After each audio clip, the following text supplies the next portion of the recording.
Hey everybody, welcome back. My name is Hunter and I'm going to be carving some letters and words today on a deer skull. I have one here that I will be using as an example. It is a customer skull. There's a couple things that we're going to cover.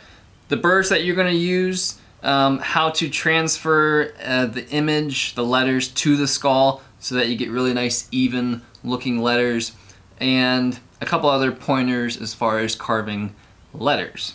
Okay, so first off, you can either do a transfer method as far as getting the letters onto the skull, a stencil, or you can simply write your words out, your letters, with a pencil. It works really well just writing it out with a pencil. That's perfectly fine if you can write cursive. If you do a transfer method like I do sometimes, I'll leave a link in the description of this video to that video where I just explain how to do that. I'm not going to cover that in this video, I'm just covering the carving part. If you do the transfer method, two things, bold your letters and do not italicize them. If you do italicize them, it's fine, it's just a little bit harder to carve, and just a regular font still looks great. Alrighty, so I start out with the inverted cone burr and I just come across and do all the straight lines on one side, and by that I mean I'll come across, do all the lines like this,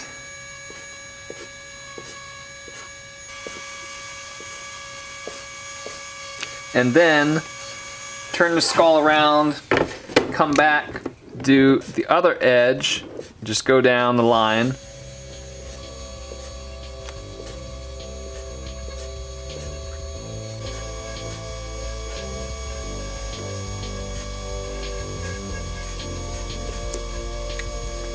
Then again, flip it around, do the top lines, if there are any.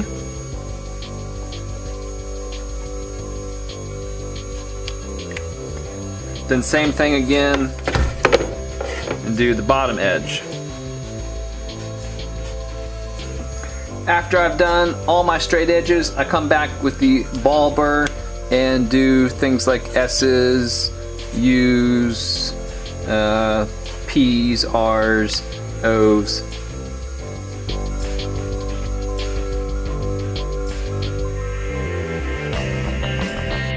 If you used my transfer method, you can either just scratch the film off with your finger, or you can soak the film in rubbing alcohol, leave it there for 15 minutes or so, and then scrub it off.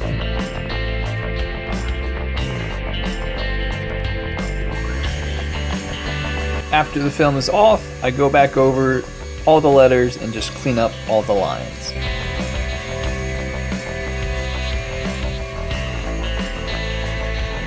Now at this point, sometimes I will take the cylinder cutting burr and just put it into the straight lines and drag it down.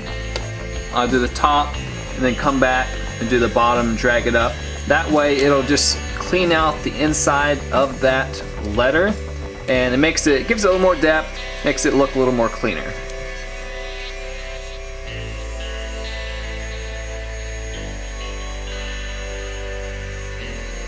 And that, folks, is how you carve some recessed letters on a skull. If you do want to do some letters that are larger than about 1/2 inch, then I would switch over to doing raised lettering instead of recessed. So instead of carving the inside line of the letters, you would carve the outside line and then remove the material around the letters so that the letters stand above the area around it. To me, that just looks a lot better. Two things: if you're going to do the transfer method, go to this video here. It's in my YouTube channel. I'll leave a link in the description of this video. That shows how you can do that transfer.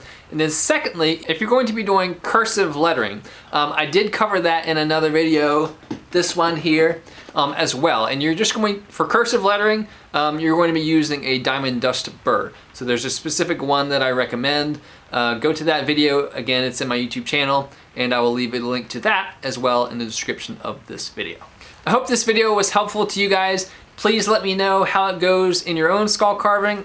Remember, don't take my word for it, go try this yourself. And if you've learned something, if you like these videos, please consider subscribing to my channel. I really appreciate that. And remember, I have like dozens and dozens and dozens of videos on skull carving and other skull related stuff. So thanks for watching, guys.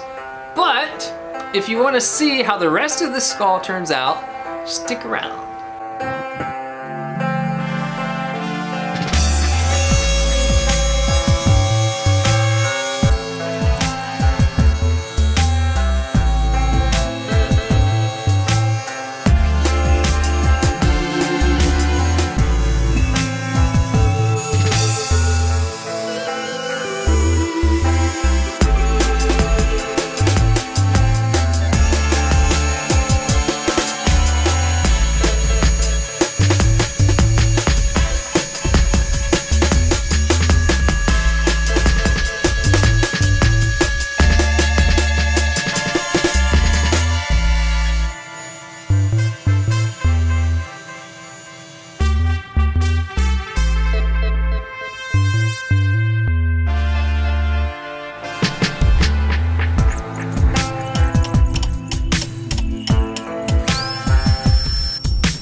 Okay, I really don't like the way that this is looking. So, plan B.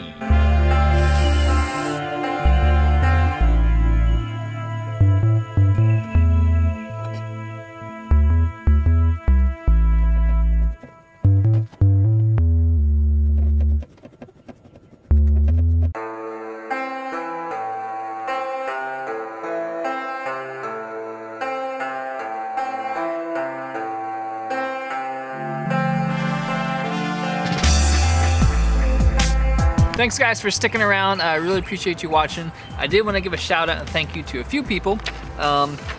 Brad Sumner left a review on my Facebook page and he said, I found Hunter and his art via YouTube and instantly became obsessed with his creativity, knowledge, and craftsmanship. I'm incredibly honored to own a piece of your work. Your skill and talent is only improving with time. Keep it up. Thank you. That actually really means a lot. I'm always trying to improve, always learning. I'm never there yet, I'm always headed in that direction, if you know what I mean. Always getting better. And I did want to say thank you to a few people who've commented on some of my YouTube videos lately. Amanda, let's see here, see if you can see it here.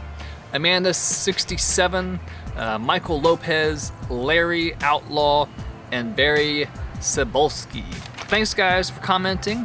If you want to leave a comment, tell me what you think.